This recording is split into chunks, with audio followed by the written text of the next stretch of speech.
出生伫中华的黄素梅老师，因为早年家境贫寒，44岁才开始学习做画。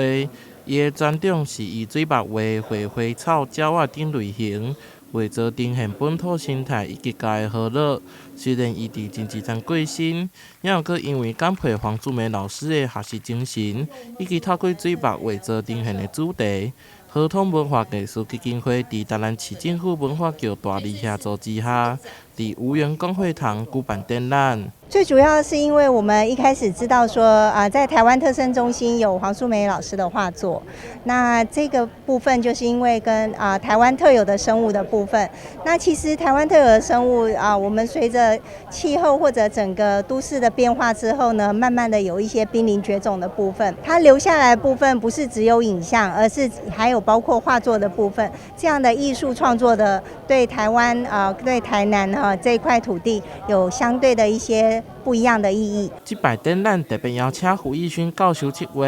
将主题分为3大类，分别是家、园、情、艺，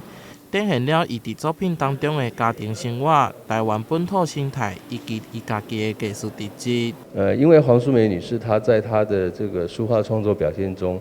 有非常多的内容跟题材都是在关怀台湾自己本土的自然生态环境。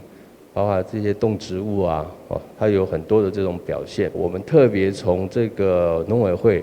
的这个特生中心商借来了8件作品，这是由特生中心典藏的。那这很珍贵的是，因为这8件作品里面就完全是根据台湾的这个特殊的生态，来表现出的这种水墨绘画的作品，这是比较难得的。纪念展览总共展出60几包画作，伫无缘公会堂展出到11月6号。